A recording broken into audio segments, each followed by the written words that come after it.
Baik, sekarang bisa jelaskan apa istimewanya produk kalian sebagai ini kan sebenarnya aerator ini kan ada ya, Ada, ya. sudah digunakan. Lalu apa yang menjadi istimewa dari Banu ini, aerator Banu? Karena ini teknologinya ini sebenarnya apa ya, crossover ya antara teknik mesin dengan perikanan gitu. Teknologinya itu menggunakan microbubble. Intinya sebenarnya kita bisa memproduksi, alatnya ini bisa memproduksi gelembung Sebentar, kita yang kasih lebih lihat kecil. alatnya lebih jelas ya. Iya, bisa. Berat nggak ini? Enggak. Sebentar, biar aku yang ngangkat. Iya, taruh di sini dong. Oke. Oh, ini juga bisa digunakan untuk menyelamatkan orang kalau banjir. Pelampung. Tapi nanti diproduksi dengan pelampung model ini seperti ini juga. Iya, ini sudah sudah memang prototipe yang siap diproduksi. Iya. Oh, iya. Baik. Coba jelaskan ini kamera ini apa ini? Ini kan harusnya dipakai terbalik ya. Itu, Oke, ya, bayangkan bahwa ini dipakai terbalik. Ya. Jadi ini yang terendam air. Iya, terendam air. Baik, terus cara kerjanya bagaimana ini? Kalau aerator yang sekarang itu mungkin sudah banyak yang diketahui itu aerator kincir atau misalnya Venturi atau turbojet itu yang sekarang sudah banyak itu kebanyakan dia di permukaan saja nempelnya atau bekerjanya untuk menambah oksigen di permukaan air gitu. Kalau Banu ini bedanya adalah kita direndamnya cukup dalam ya. Oh ini ya, jadi dia masuk ke dalam. Masuk ke dalam. Nah. Apa bedanya yang di permukaan sama kalau dalam begini? Ya, bermula dari permasalahannya perikanan tuh karena kualitas airnya jelek, karena oksigennya kan seperti manusia ya, kita kan butuh oksigen untuk napas. Kalau misalnya kita di ruangan yang tertutup, terus sirkulasi udaranya buruk kan sesak napas gitu. Ikan juga seperti itu kan, karena perikanan kolam kan juga tertutup. Berarti butuh sirkulasi oksigen yang baik. Nah, kalau permasalahannya kalau yang di aerator sekarang itu sirkulasinya hanya di permukaan. Nah, padahal permukaan itu sudah lebih baik daripada di dasar air karena ada sinar matahari kan. Jadi ada exposure-nya dari sinar matahari, padahal di dalam tuh enggak. Nah, yang butuh tuh sebenarnya di dalam. Nah, Banu ini bisa mengcover oksigen itu di dalam air. Jadi ini dia yang lebih efisien. Keluar gelembung-gelembung itu dari sini ya, bluk gitu-gitu ya. Yang kita lihat di tambak-tambak biasanya tambak udang kan juga begitu ya. Ada gerak kincir gitu ya. Kincir, bentuknya kincir. Oh, oke. Jadi kalau kincir itu dia memang gara-gara pergerakannya, perputarannya menghasilkan gelembung. Kalau ini kita dari dalam oksigennya dari udara, terus akhirnya disemburkan dari dalam air. Tunggu, ini ada kabel, berarti dia harus menggunakan listrik juga? Iya, ini menggunakan listrik, tapi menggunakan panel surya juga bisa. Oh, oke. Nanti di atas pelampung ini akan ada panel surya atau? Jadi kalau sekarang ini sistemnya adalah di darat panel suryanya. Panel suryanya di darat. Jadi bisa dua, listrik PLN, listrik biasa juga bisa. Listrik kemudian bisa. Panel surya juga bisa. Panel surya nanti juga, tapi masih di darat. Kalau ini aja dapat banyak penghargaan, artinya sudah proven sebenarnya ya. Orang udah bisa menguji bahwa ini nanti akan banyak manfaatnya. Nah, kalau boleh tahu, apakah aerator aerator Banu ini bisa untuk ikan jenis apa aja? Kalau sekarang yang sejauh ini kami bisa bilang bahwa ini bermanfaat untuk ikan di air tawar yang budidayanya itu dengan air yang mengalir, bukan air tenang. Jadi kan ada ya beberapa jenis budidaya. Jadi contohnya adalah lele, itu bisa, nila, itu bisa, patin, seperti itu. Untuk gurame. Kalau udang kami sedang mencoba, cuman sedang riset dalam situ. Tapi kalau secara praktiknya sudah ada memang bisa untuk udang memang butuh juga untuk aerator seperti ini, seperti itu. Oke, tadi salah satu prestasi adalah ikut kompetisi mengalahkan 2.600 peserta dari 135 negara. Jadi alat ini hebat betul ya. Aku lagi memperhatikan ini alat ini bisa mengalahkan 135 negara dengan jumlah peserta 2.600. Oke, menarik. Nah, tadi kamu bilang kan masih kayaknya cari investor gitu ya? Betul. Cari partner, siapa yang mau sih. invest gitu ya? Iya. Nah, coba kamu tawarkan dong ke ini, siapa yang mau invest, apa yang didapat investor kalau mereka mau invest di sini? Dapat investor. Yang jelas karena kami memang kesananya untuk ini ya komersial ya. Jadi kita ya jualan aerator gitu intinya. Oke, karena ini potensi pasarnya luar biasa Luar ya. biasa, Kita bayangkan luar biasa. petani-petani petambak ya di berbagai daerah di Indonesia begitu besarnya, lelet, nila tadi itu menjadi bagian yang apa ya, yang mudah kita temukan di mana-mana sehingga alat ini banyak dibutuhkan. Banyak dibutuhkan. Aku bantuin sebenarnya. kamu jualan Oh iya, ya. makasih banget loh ini. Ya, jadi Oke, ini marketer juga. tapi dalam upaya untuk mengembangkan ini apa tantangan terbesar yang kalian hadapi? Yang tantangan terbesar dari pasarnya sendiri tadi Oke. ya. Pasarnya memang luar biasa, kuantitasnya petani ikan, petambak ikan di Indonesia itu sangat banyak dan scattered ya di seluruh Indonesia. Jadi tidak tersenter di satu daerah saja gitu.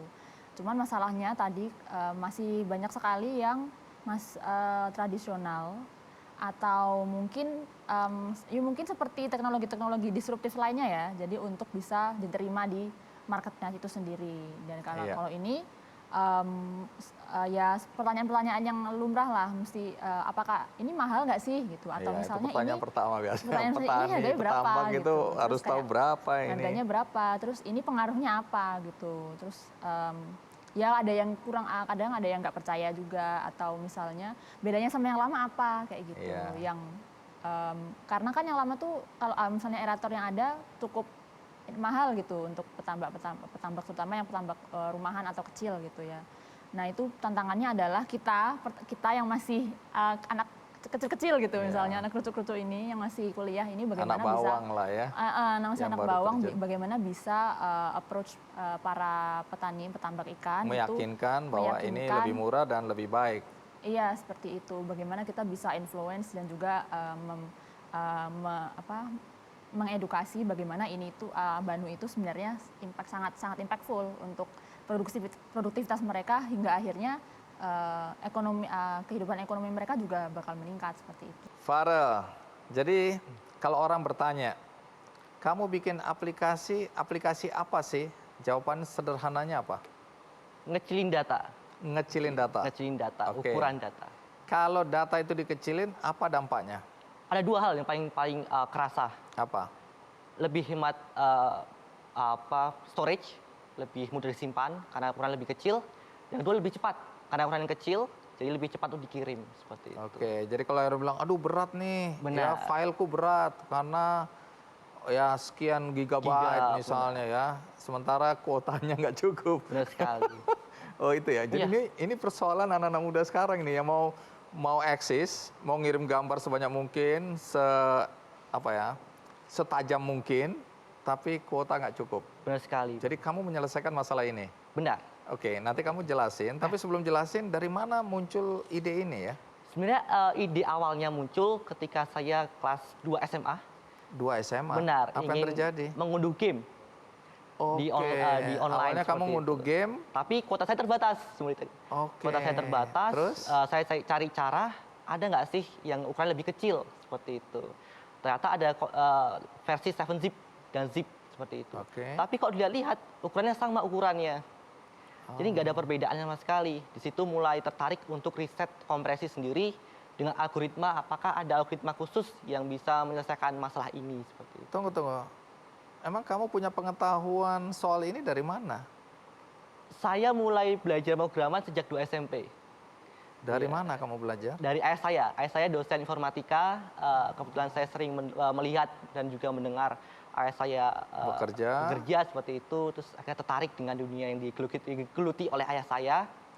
Akhirnya tertarik lah. Oh, jadi pengetahuan itu kamu dapat dari ayah. Benar. Oke, gini supaya penonton bisa ngerti, coba jelaskan temuanmu ini dengan cara yang paling sederhana sehingga paling tidak aku ngerti lah. Oke. Supaya kelihatan pinter dikit ya. Baik, Bang. Oke, silakan. Farel. Izin berdiri? Iya. Bisa next? Oke, di kecilin sendiri kita bisa mengompres banyak jenis file seperti itu. Tidak hanya dengan text-based file seperti 7-zip dan zip, kita bisa mengkompres image, video, dan dokumen. Dan tetap menjaga kualitas dan juga formatnya. JPEG to JPEG, MP4 to MP4. Jadi tidak perlu diekstrak. Tidak seperti 7-zip yang harus dibuka dulu, terus baru dipakai. Kalau ini tidak langsung dipakai di semua jenis player, bisa. Bisa next. Ini salah satu contoh testing kita. Kita berhasil ngompres 16 giga data Jadi jadi 4 mega. yang benar Benar sekali. Ini testing tanpa mengurangi kualitas. tanpa mengurangi kualitas, dan ini kita tes dengan salah satu bank terbesar di Indonesia, yang dimana bank itu sangat Concern pada kualitas. pada data seperti Oke, itu. terus? Karena data sangat penting. Kalau kita komparasi dengan 7zip LZMA punya itu 1,54 giga. Jadi Bahkan marginnya lebih kecil lagi. jadi Oke. marginnya lebih besar dari 4 mega dibanding 1 giga. 4 mega dibanding 1 giga. Oke. Nah, tapi sekali lagi nih Ya. pertanyaannya, kualitasnya tidak turun. Tidak berkurang. Nanti Oke. akan dijelaskan di next slide seperti itu. Dan dari segi waktu itu kita 5 kali lebih cepat. Jadi hanya lebih kecil tapi lebih cepat kompresinya.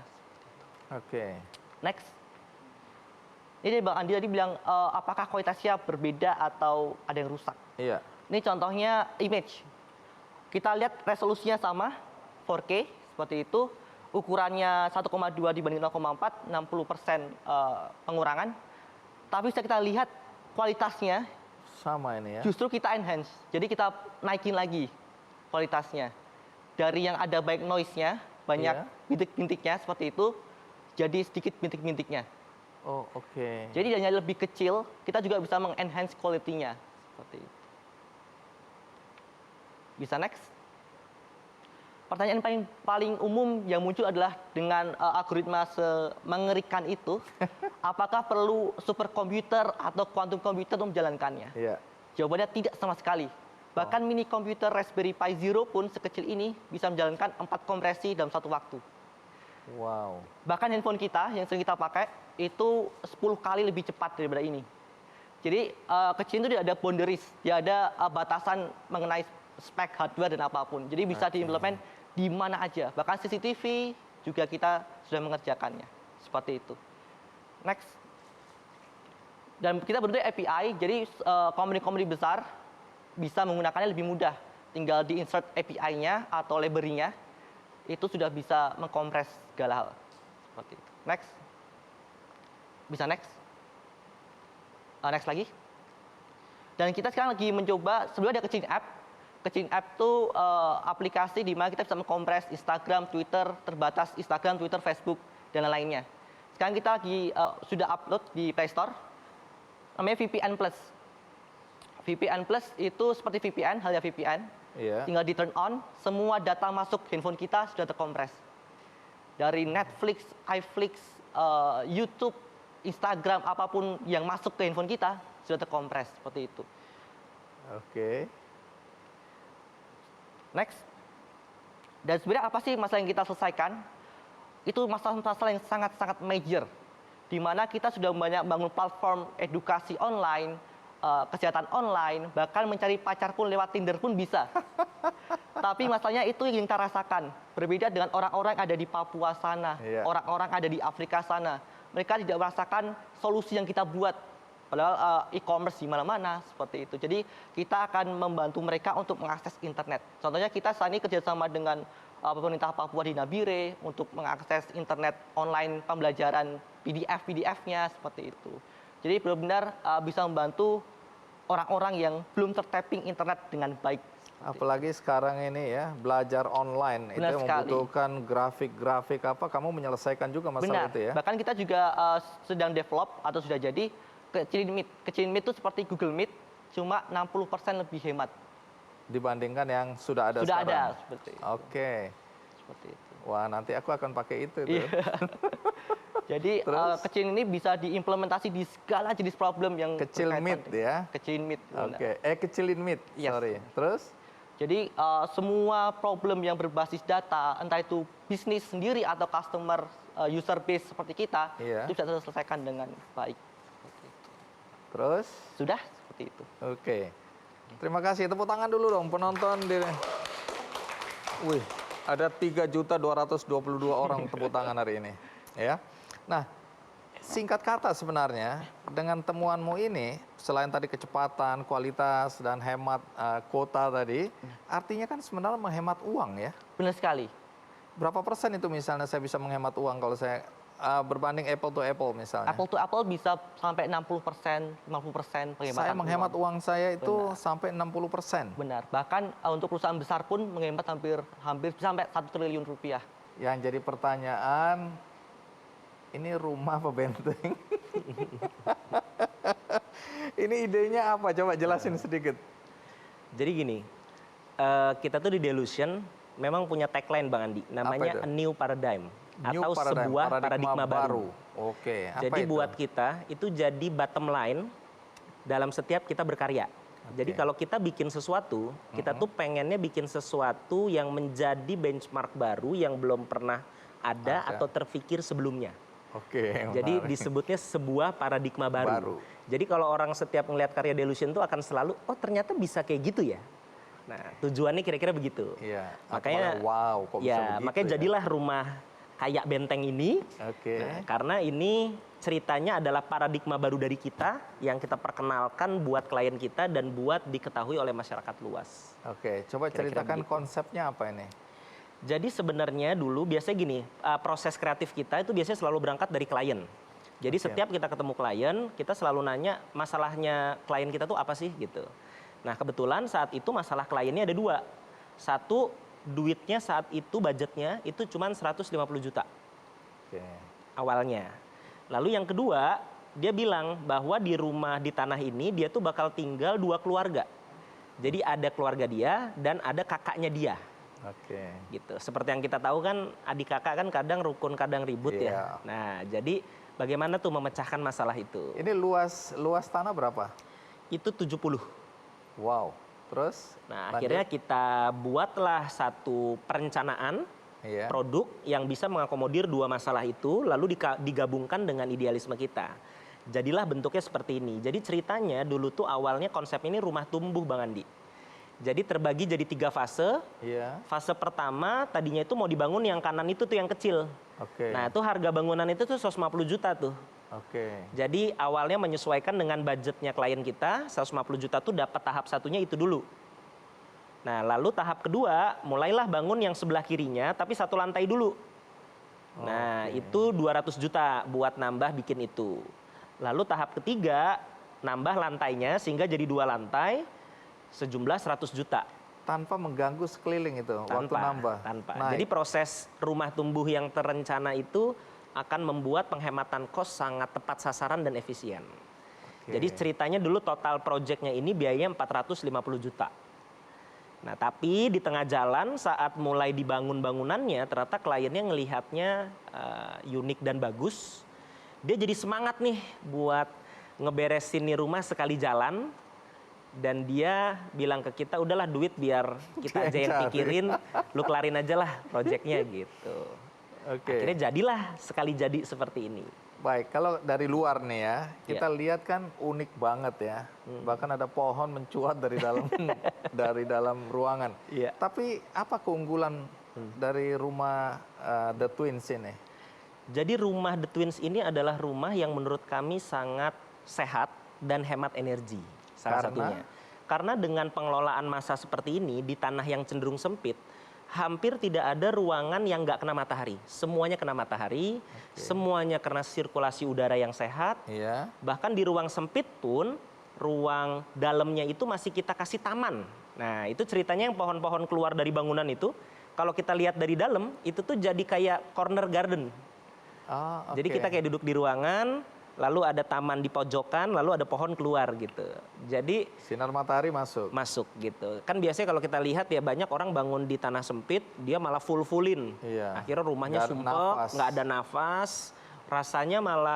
rasanya jadi sempit gitu. Nah kalau ini walaupun kecil, rasanya jadi lapang dan luas karena kita mendesainnya seperti itu. Nah itu Ini dalamnya ya. dalamnya. Jadi kalau kita lihat corner gardennya itu, jadi kayak punya satu gimmick. Iya. Oh ini yang Apa? nanti kemudian Iya itu pohonnya keluar tuh. tadi Iya itu ya. betul. Bahkan sampai di lantai 2 juga kayak gitu tuh. Jadi nonton TV tetap bisa nikmatin taman walaupun tanahnya kecil banget gitu. Oh ini yang kita lihat dari luar ya. Iya dari luar. Ini yang di lantai 2 nih. Oke. Terus ada tangga itu naik untuk apa itu tadi? Oh, Ke kalau atap. itu untuk maintenance si torennya. Oh itu dipikirkan juga ya? Dipikirkan. Jadi memang arsitektur yang baik harusnya memikirkan pemeliharaan rumahnya. Oke. Harusnya seperti Jadi semua itu. udah dipikirkan. Semua dipikirkan. Nah, kalau secara keseluruhan, kan belakangan ini ada berapa banyak karya yang sudah dibuat oleh Delusion ini? Cukup banyak sih Bang Andi, agak nggak inget. Oke, artinya secara keseluruhan apa yang membuat Delusion berbeda dengan yang lain? Selain tadi kan paradigma baru, membuat sesuatu yang tidak terpikirkan oleh orang lain. Tapi kan tidak cukup itu. Iya. Lalu apa yang kalau kita bicara Delusion, itu adalah keunggulan karya dari teman-teman. Jadi sebenarnya Delusion itu sendiri artinya adalah design revolution.